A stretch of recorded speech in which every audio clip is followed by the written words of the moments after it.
Welcome to this week's episode of Coffee with a Journalist, brought to you by OnePitch. Are you curious how OnePitch can help you find relevant journalists to pitch, including some of the guests on this podcast? Head to our website at onepitch.co to learn more. This week on the Coffee with a Journalist podcast, we sat down with Kate Davis, Fast Company deputy editor and the host of The Way We Work podcast. During the episode, Kate talks about what it's like juggling multiple roles, her preferences for how to format subject lines, what you shouldn't be mentioning in pitches, and more. Let's hear from Kate now.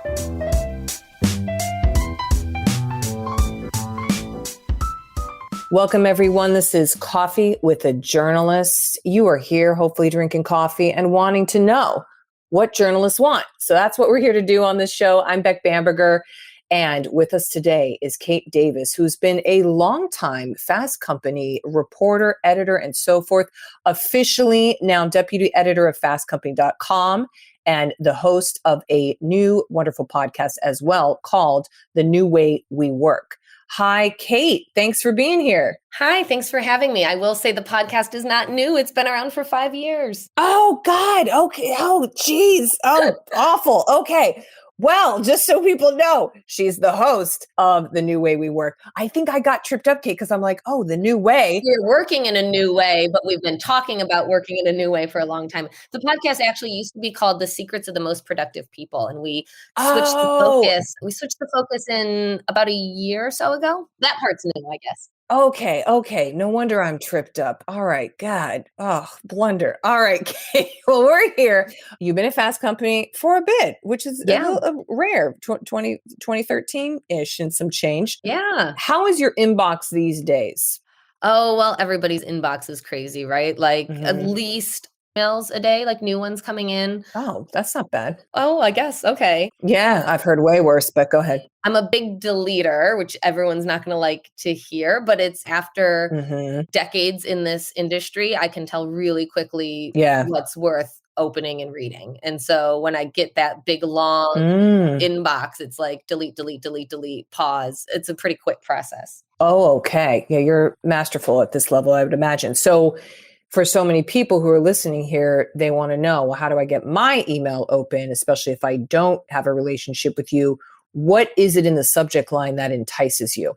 Yeah, so really clear what it is to stand out. So if it's an interview pitch, a pitch from a freelancer versus a pitch from a PR, it's a pitch to be a guest on the podcast versus it's an article pitch, it's a whatever the thing is. Sometimes I'll see people put that, right? Like whatever the thing is, podcast guest suggestion, then what you're actually pitching. Yeah. If it's a story idea, I love the headline of the story in the subject line, because if you wrote a good headline of the story, then that's going to make me want to open it. Because just like if you write a good headline, for story, it'll make me want to read it, right? So write the subject line like the headline of the story. Yep. Oh, now people have not said that on here before. Well, some have said like, oh, just super clear. I just need it to be no gimmicky, just cut and dry, that type of thing. So, okay. Yeah, I think definitely what you're pitching. Yes. I will say, do you love the CEO of this company? Because I'm never going to do that. No. But I get that a lot. And those are easy to delete. Those are also, it's also like, if you know who you're pitching, right? Like I Super Bowl stories. I don't write product roundup stories. I don't write about new TV shows. I can tell when I'm on like a big mass Dear Media person list, and easy delete. Yeah. Dear blank. Yeah. Cool. Okay. And then, so are you in the Inbox Zero Club? I'm not, but I'm in like a version of it. Good. I use my inbox, and this is just like my own organizational system for like things that I need to still respond to or look at or reference. Okay. If I'm done with it, I'll put it in a folder. If I'm, not interested, I delete it. So the inbox isn't zero, but it's, God, I could look right now. How's it? It's honestly maybe like 100 things in it. And I do let things kind of push to the bottom that aren't as urgent, but it's like, oh, I'm not ready to put it in a folder yet. And I also like might return to it. Now, do you also do, which we've heard here a bit, your own Google search within your inbox. So, oh yeah, what was that pitch I got 6 months ago that had Yep. something to do with cactus growers? Oh, let me look it up. Yep. Aha. Okay. And sometimes for people too, like I will work with what we refer to as expert contributors. So basically academics, some CEOs, some business leaders. And I'll see, and sometimes like a name will, while I'm on like Twitter or something, a name will come up and I'm like, oh yeah, that person. I remember them. I had talked to them something a long time ago. I also help with programming for our innovation festival and we do workshops. So I'm looking, oh, that person would be a good person. I remember. And so but I don't remember in my own organizational system, right, where I filed their email. So I'll search for, their name or the subject. Yeah. Okay. This is good to know. This is atypical, I would say, for pitching, but I've long thought, pitches should have almost like a little section on the bottom, keywords, kind of like what you get in dissertations and academic papers, which I'm in an academic program right now, because that's how you find when you search that content. And I was like, keywords on the bottom of your pitch. Anyway, that's a little unusual and avant-garde, but maybe people will do that. We'll see. I mean, you should probably have them in the pitch itself, right? Like they should be in the subject line, because that's it. Like, I'm like, I remember I got pitched a story about bad managers. I'll look up bad managers. Yeah, bad manager. Yeah, exactly. Okay. It's good for people, I think, to keep those keywords prominent so that it's there. Okay. Speaking of pitches, for the elements of a pitch. So let's say the email gets open because the subject line was good. Now you're looking at the actual pitch. You can tell that it's not dear blank, so on and so forth. For you, what are maybe the 3 best elements of a pitch that you go, yes? Yep. So like I said, the good subject line, if you're pitching an article, again, I guess it depends on what you're pitching. So if you're pitching an article, tell me what the possible headline is going to be. Tell me who you're going to talk to or what topical research you're going to reference, what value you're bringing, and a sentence or 2 of what it's about. We can include about how long it would be, about when you could turn it around, but something as to, everybody knows this, right? The big thing for journalists is why now? Why now? Exactly. And why this? Yeah. Why does it matter? Yep. Which is so often missed.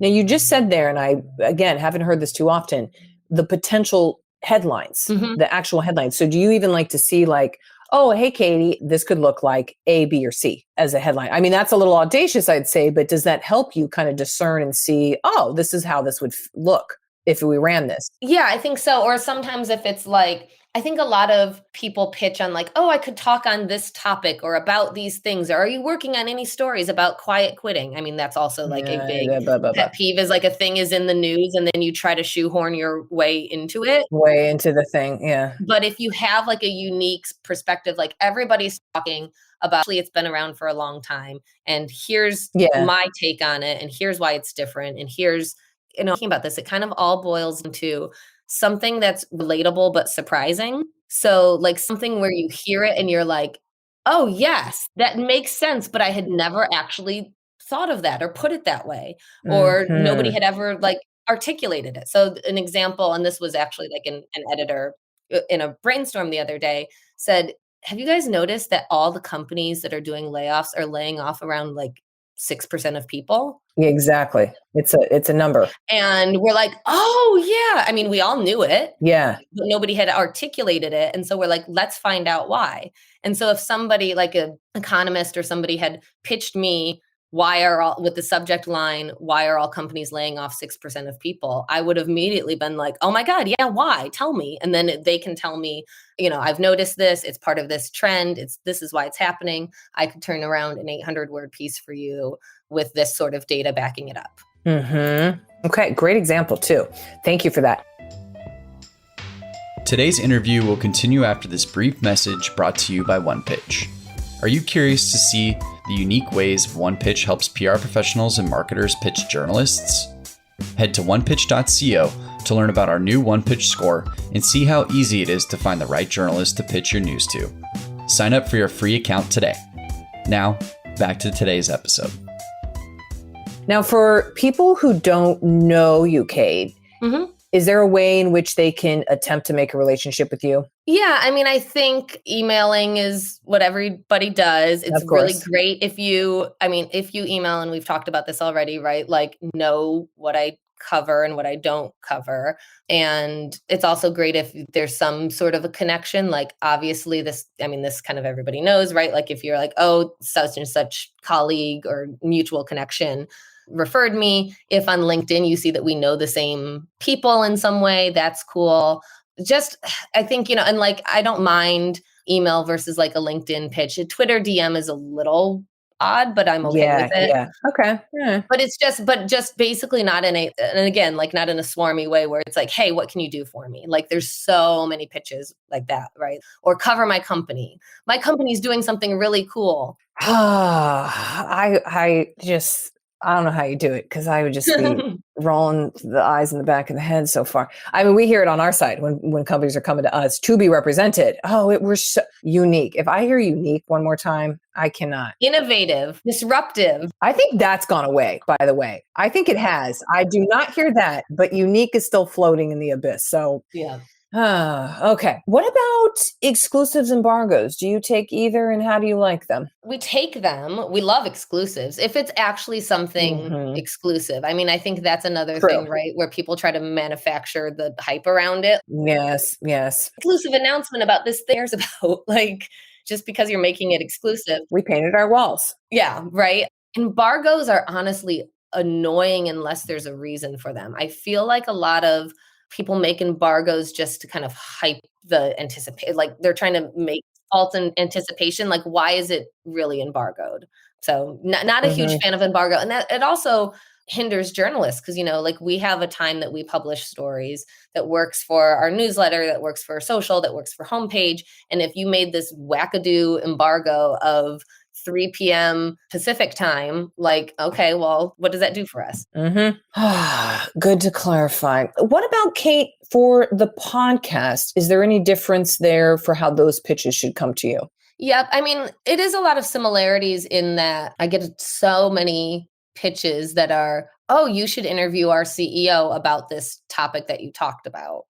And I don't generally want to interview a CEO who's talking about these larger topics. I want to interview an expert on these topics, or lead with the topic rather than the person, I think, because that's how we plan. So we'll plan our season. And that's the other thing, is we plan our seasons out. The podcast usually does like 2 seasons a year, February-ish through June, and then like September through the end of the year. Not to say that we can't switch things around if, and follow the news a little bit, but we definitely lead with the topic and then find the person to fit into the topic. So Mm. similarly, lead with the topic and then tell me that you have a good expert for it. Okay, then that's good. By the way, is there a place, Kate, for everyone perhaps thinking of this, where you're noting what you're looking for, anticipating? Are you on Twitter saying, hey, I want to see this or that? I know you're active on Twitter. So how would publicists be able to maybe anticipate anything that's happening? Or is it kind of a black box? Oh, well, I don't want to think that it's a black box, but no, I mean, once in a while I'll put a call out on Twitter if I'm looking for something. But I think generally we're following the trends in the work life space, especially for the podcast, future of work, which is a big, broad term, DE&I in all of its shapes, career, workplace issues. But I think we're always trying to think of what's next for it. I'm really proud that at Fast Company, we were covering remote work for years before Yes. everybody started working remotely. We were Yes. doing DE&I for years before everybody realized we should maybe pay attention to this thing. So, and I was really proud that we were covering it, and that then when everybody started talking about it, we had that like wealth of knowledge and archive to bring to it. And we could like talk about the next step in the conversation. We're always trying to like kind of bring the conversation forward. So yeah, I think think about what people are talking about and thinking about right now, and then like what's the next bit of that, and then yeah, kind of that, and then the universal things that we all think about with work. So another like example of a good pitch that I got recently and it was from a freelancer, and this was her literal subject line was freelancer pitch, why not everyone should be a manager. Yeah. It was essentially, and then she gave me like 1 or 2 sentences about the story, who she planned to interview, when she could file it, blah, blah, blah. And I already, had a relationship with her and knew her anyways, but it was an old idea, right? It was the Peter principle, basically, which has been around since the 1960s or something, but it hasn't been solved. And so it was like, why is this thing still true? And we all immediately, it was a universal thing, but a new research on like how you could advice on what you could do about it. Oh, I love all these examples, Kate. So good. So juicy. We do have a little rapid fire section here. So are you ready for this? Sure. It's kind of like, yes, it's either this or that. Okay, here we go. Video or phone interview? I don't care. I'm not going to look at the video. But I like things online because it's easy to record, but I don't need to look at myself. Yep. Bullet points or paragraphs? Either bullet points for quick glancing. Okay. Short or long pitches? Oh, short. Yes. No one's answered long ever on that question, right. But just to make sure it's clear. Please write 1,000 words. Who's ever going to say that? I don't know. Images attached or Dropbox zip file? I don't need images unless I ask for them. Okay. Pitches in the morning or the night? Or do you care? I'm not going to read them. Well, actually, that's not true. I might read them at night. It doesn't really matter. Doesn't matter. Email or Twitter DM? Email, probably. One follow-up or multiple? Does anybody say multiple? Of course, just some people are like 3. I'm good with 3 because I got this, and this. And then some are like, I will kill you. Please, never. Not one. I never want none. Oh, no. I know this is supposed to be rapid, but my biggest pet peeve is you send an email, you get my out of office that I'm on vacation and I tell you what day I'm coming back. And the next day you send it again. And then when I come back from vacation, you send it again. God. Yeah. Does that happen? Yes. Like I'm out until the 13th. Okay. On the 10th, I'm going to email you again. And then I'm going to email you again on the 13th. And then I'm going to email you again on the 14th. Is it a bot or something doing those? No, it's people, I think. Okay.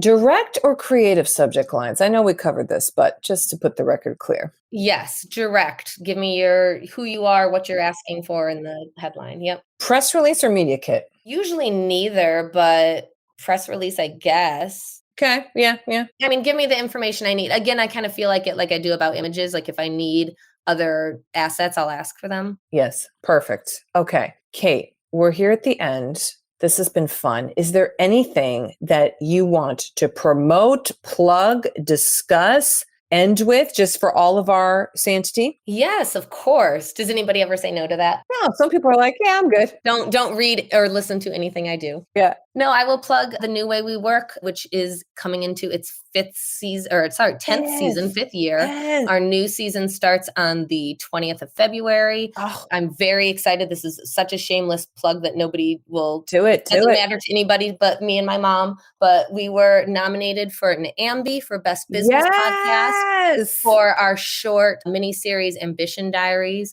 which was a labor of love and I'm so, so proud of. So I would definitely encourage everybody to go back and listen to that just because I think it's a great piece of work that I'm very proud of. I will also plug, we are doing a bunch of, myself and some of the other Fast Company editors have been doing these LinkedIn audio events, and we're doing one actually today, the day that we're recording this, we're doing one about negotiation, but they're a great way to kind of engage with Fast Company journalists live and in the moment. LinkedIn's doing a lot of stuff over there. Mm-hmm. Kate, thank you so much for doing this. What a joy. Thank you. This was really fun. This was so fun. I know you got a million things going on, so we'll let you go. And thanks again. We'll find you on LinkedIn on the audio chats. Great. Thank you. And the podcast. Perfect. Thanks, Kate. Appreciate you. Thanks. Thanks for listening to this week's episode of Coffee with a Journalist featuring Kate Davis from Fast Company. For more exclusive insights about the journalists on this podcast, subscribe to our weekly podcast newsletter at onepitch.co/podcast. We'll see you next week with even more insights about the journalists you want to learn more about. Until then, start great stories.